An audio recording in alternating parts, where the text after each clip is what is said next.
بسم الله الرحمن الرحيم. السلام عليكم ورحمة الله تعالى وبركاته. كلنتي وعانو وناكسن كسو دبادة قيبتي سدحات شيكدي كن هبين إيو هبين أما ألف الليل والليل ساحبي القيبتي لباد شيكدا وحينو مريسي مركي أي ولا شيء يريد دنيا زاتري maxaa ka macaan badan abaayo sheekadaada inaad noo dhammaystirto markaas oo ay Shahrazad ku tiri haddii boqorka ii ogolaado inaan noolaado sheekada waan dhammaystiri doonaa. Halkaas ayay noo mareysay qaybtii labaad ee sheekada, balse ku soo dhawaada hadda qaybtii saddexaad ee sheekada. Habeen dambe sidoo kale waxaan idin sheegi doonaa sheekada mid ka sii fiican. Markaas ayuu boqor Shahriyaar isiri waa sheeko xiiso leh ee hadilin ilaa ay sheekada dhamayso. Sidii ayuu ku go'aansaday inuusan dilin ilaa ay sheekada ka dhamayso. Subaxii markii la gaaray waxaa yimid wasiirkii gabadhii dhalay oo karfanteedii wada aadna u murugaysan, balse markuu ogaaday in gabadhiisa nooshahay wuu la yaabay aadna wuu u farxay. Haddaba markii la gaaray habeenkii labaad ayay Dunyazaad ku tiri walaasheeda Shahrazad, abaayow maa noo dhammaysid sheekadii ninkii taajirka ahaa iyo cirfiidkii iyo wixii kala qabsaday ninkii odayga ahaa iyo deerada. Markaas ayay Shahrazad dhahday, jacayl iyo sharaf ayay ii tahay inaan idin dhammaystiro haddii uu boqorka ii idmo. Markaas ayuu boqorkii oo mar horeba sheekada isku sii diyaariyey yiri, noo wad sheekada oo dhammay. Markaas ayay Shahrazad tiri, waxaa i soo gaartay boqorow markii uu odaygii arkay in dibiga oo ooynaya ayuu ninkii xoolaha ugu mas'uulka ahaa ku yiri, war dibigan iga wad oo mid kale bal ii keen.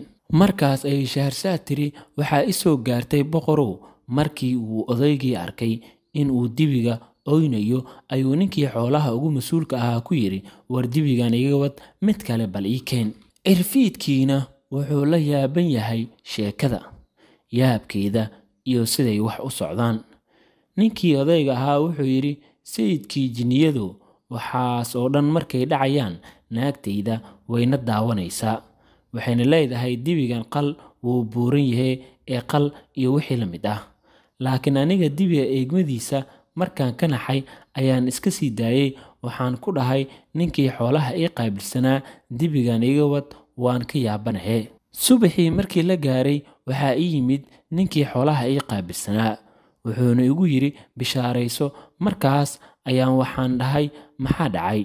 Wuxuu igu yiri, shalay markaad dibiga iga wad tiri waan waday, waxaan geeyey gurigana waxaa ii joogta gabar aan aniga dhalay oo iyadoo yar sixirka baratay. Markii aan dibigii guriga geeyey oo ay aragtay ayay wejiga ka daboolatay, kadibna qosashay haddana ooysay. Markaas ayay igu tiri, maxaad noogu soo gelinaysaa nimanka ajaaniibta ah annaga oo ogeyn? Anigoo yaaban ayaan waxaan ku dhahay, aaway nimanka aad sheegayso? Midda kale maxaa la qosashay oo haddana la ooysay? Waxay igu tiri, dibigan aad u jeedo waa wiilkii sayidkaaga, wuuna sixran yahay, waxaana sixirtay naagtuu aabbihiisa qabo.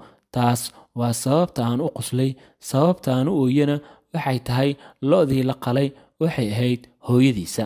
Aniga markii aan hadalkaas gabadhii ka maqlay waan aamini waayey, adiga ayaan ku imid. Markaas ayuu odaygii yiri, jinniyow markii aan maqlay hadalkii ninkii ii qaabilsanaa xoolaha ayaan degdeg gurigiisa ku aaday, waxaana u tegay gabadhiisa, waxaana weydiiyey ma runbaa wuxuu aabbaha ii sheegay?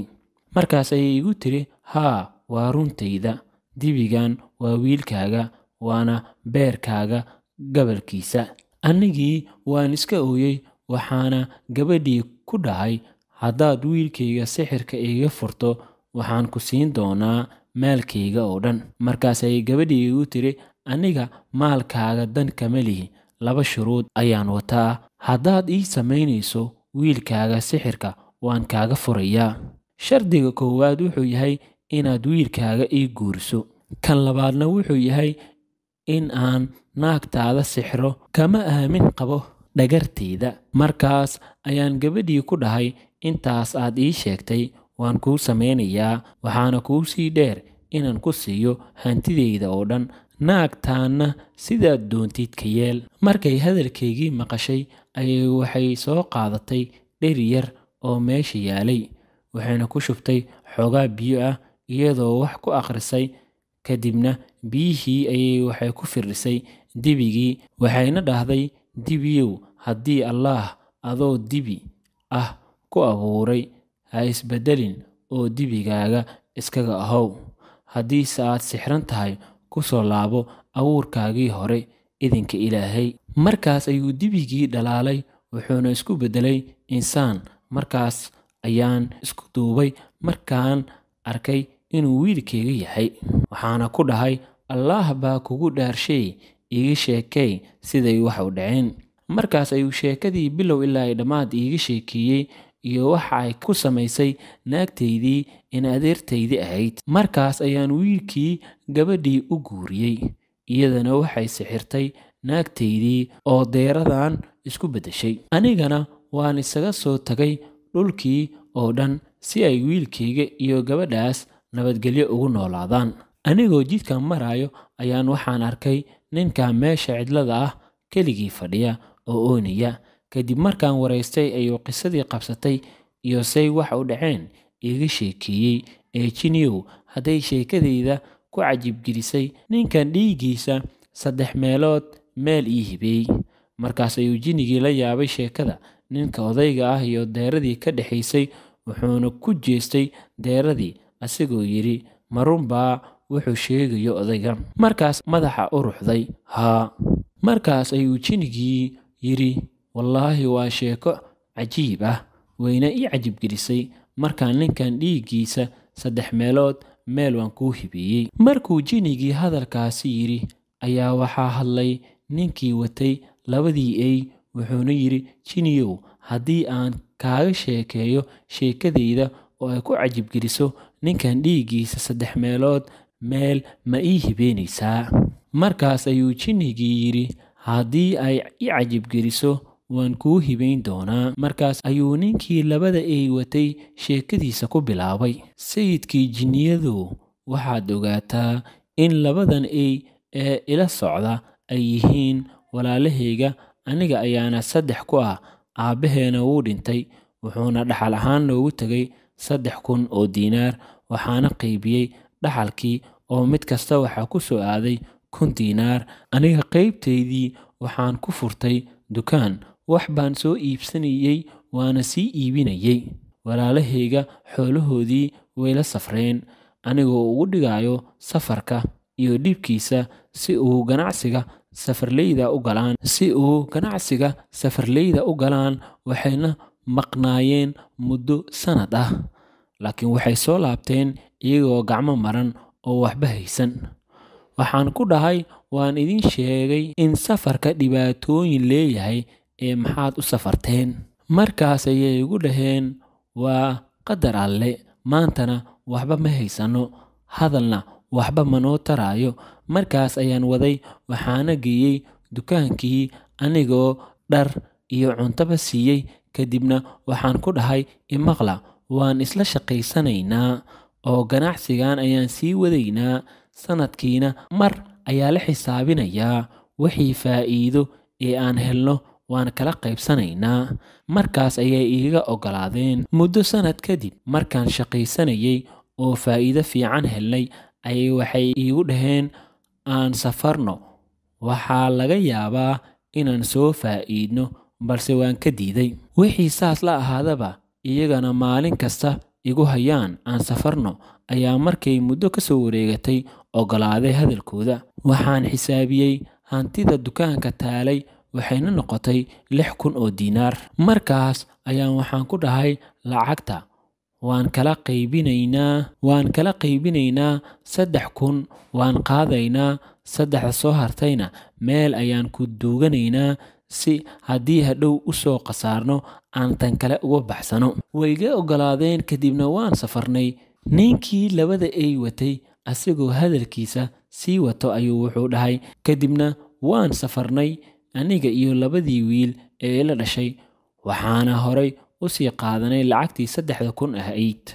labadan wiil ee ila dhashay Jinniyow waxay ahaayeen kuwo aad xaasid u ah, aadna way ii dhibi jireen, laakiin aniga waan isaga dulqaadan jiray maadaama ay walaalahayg yihiin. Kadibna waan safarnay, annagoo muddo bil ah safar ku jirna ayaan markii dambe tagnay magaalo aad u camiran.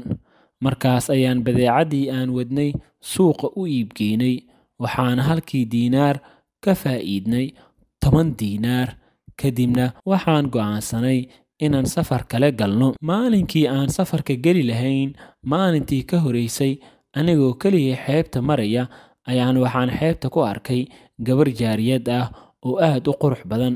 Markaas ayay igu tiri inta ii soo dhawaatay, walaalow, waxaan kaa codsanayaa inaad i guursato oo aad beledkaaga ii wado. Waxaan kuu hibeeyey naftayda, ee macruufkan ii sameey, waxaa laga yaabaa inaan abaalkaaga maalin uun kuu gudo.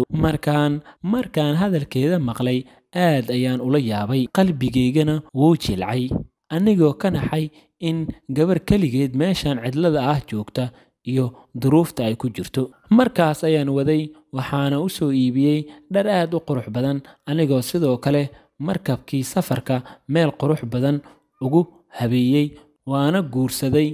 Kadibna safarkii ayaan galnay, laakiin gabadhii waxay ahayd gabar aad u furfuran, dabeecad wanaagsan. Markaas ayaan aad u sii jeclaaday oo qalbigayga dhan iyada ka buuxsantay. Heer waxaan gaaray aan habeen iyo maalinba iyada ag fadhiyo, waxaana ka mashquulay walaalahayga. Markaas ayay aad iiga maseereen, iyagoo xaasidnimo ii qaaday, waxayna iga xaasidayeen hantidan Alle ii barakeeyey iyo gabadhan aadka u quruxda badan ee Alle i siiyey. Markaas ayaa shaydaan naclad ku dhacdee xumaato ii qurxiyey, iyagoo go'aansaday inay i dilaan, kadib hantidayda oo dhan kaligood la wareegaan. Markaas ayay habeenkii dambe ii imaadeen anigoo hurda. Markaas ayay inta i soo qaadeen badda igu tuureen. Laakiin markay xaaskayga shanqartii ku soo kacday, ayay aad u xanaaqday, ayadoo isku beddeshay cirfiid aad u weyn, waxayna isku soo tuurtay biyihii badda iyadoo iga soo bixisay. Kadibna waxay ii geysay jasiirad cidlo ah, cabbaar ayayna igu maqnayd. Markaas ayay ii soo laabatay. Markay ii imaaday, ayaan weydiiyey, adiga yaad ahayd, sayna wax u jiraan? Markaas ayay igu tiri, aniga waxaan ahay xaaskaaga, halkaanna aniga ku keenay oo badda kaa soo saaray, waxaana kugu tuuray walaalahaaga, idin Alle ayaadna ku badbaaday. Waxaadse ogaataa inaan aniga ahay gabar jinni ah. Markii ugu horeysay ee aan ku arkay ayaana ku jeclaaday, waxaana kugu jeclaaday iimaankaaga iyo daacadnimadaada. Waxaana ahay gabar mu'minad ah oo Allah iyo rasuulkiisa sallallahu calayhi wasallam rumaysan. Laakiin hadda aad ayaan u xanaaqsanahay, xanaaqaygana ma degaayo anigoo ciqaabin oo dilin kuwii badda kugu tuuray. Markaan hadalkeedii maqlay, markii hore waan ugu mahadceliyey inay naftayda ii badbaadisay, laakiin waxaan ka codsaday inaysan walaalahayga dilin. Waxaana u sheegay inaan ka samri karin wax kasta oo ay igu sameeyaan ay walaalahayga yihiin. Laakiin way iga diiday, waxayna igu tiri isla caawa ayaan iyaga iyo macal maraakiibtooda isku soo duminayaa. Markaas ayaan ku dhahay, qofka mu'minka ah haddii la xumeeyo, xumaan kale kuma gudo, ee wanaag ayuu ku beddelaa. Qofkii xumaato sameeyana kollay naftiisa ayuu halaag uun u soo jiiday, oo qof kale waxba kama qaadi karo. Sidii aan u dejinayay ayay iiga ogolaatay inaysan dilin, laakiinse waxay igu tiri, laazim waan ciqaabi doonaa, oo haddaanan dilin xitaa ciqaab la'aan ma ahaan doonaan. Markii aan magaaladii u noqday oo aan dukaankaygii furay, ayaan waxaan arkay labadan ey oo meesha joogta. Waana weydiiyey, waxayna igu tiri, waa walaalahaaga, tanna waa ciqaabtooda, oo walaashayda ayaan sidan ku sixirtay, waxayna saan ahaan doonaan muddo 10 sano ah. Cirfiidyahow waxaa dhacday inay soo dhammaatay muddadii 10 sano ahayd. Anigoo u sii socda naagtaydii, walaasheeda ee walaalahayga sixirtay si ay sixirka ugu soo furto. Maadaama ay muddadii u dhammaatay ayaan waxaan arkay ninkan meesha fadhiyo iyo odaygan deerada wato. Markaas ayay ii sheegeen siday wax u dhaceen. Anna halkan ayaan fadhiistay si aan u ogaado dhammaadka sheekadan ee Jinnigu haddii ay ku cajib-gelisay sheekadiina dhex martay aniga iyo labadan ee walaalahayga ah. Ninkan dhiiggiisa 3 meelood meel ii hibay. Markaas ayuu Jinnigii la hadlay labadii oo ku yidhi ma run baa ninkan wuxuu sheegay? Markaas ayay madaxa u ruxeen. Haa. Markaas ayuu Jinnigii yidhi wallaahi waa sheeko yaab leh, aadna way ii cajibisay. Ninkan dhiiggiisana 3 meelood meel ayaan kuu hibiyey. Markaas ayaa waxaa hadlay odaygii 3aad ee baqasha watay, wuxuuna yidhi Jinnigu haddii aan anna kuu sheekeeyo sheekadiina dhex martay aniga iyo baqashan oo ay ku cajib-geliso, ma ii hibeynaysaa inta ka dhiman ninkan dhiiggiisa? Markaas ayuu Jinnigii yidhi haa.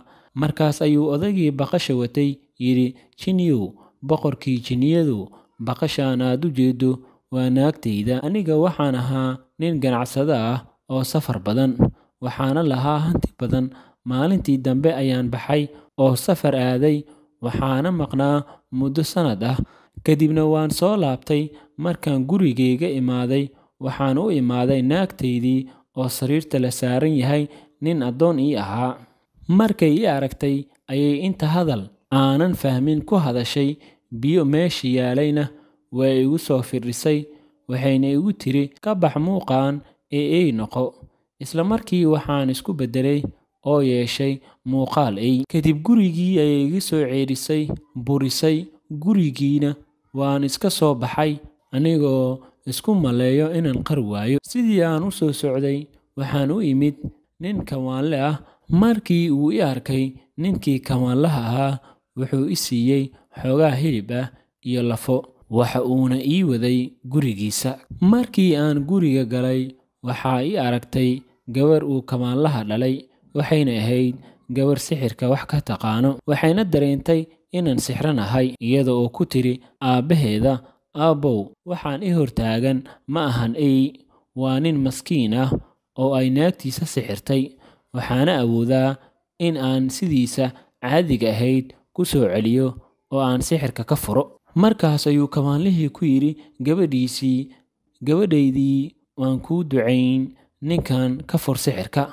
Markaas ayay weel yar biyo ku shubtay oo wax ku akhrisay, kadibna igu firdhisay. Waxaan ku soo noqday suuraddii uu Alle igu abuuray, aniga oo isla markiiba gabadhii ka codsaday inay iga caawiso sidii aan ugu aarsan lahaa naagtayda i sixirtay. Waxayna i siisay weel biyo ay ku jiraan oo ay wax ku soo akhriday, iyada oo igu tiri marka ugu horreysa oo aad naagtaada aragto biyahan ku firdhi, waxaadna ku orataa inta aad niyeysato adiga oo wax magac dhawaya, waxaas iyo waxaa isku beddel.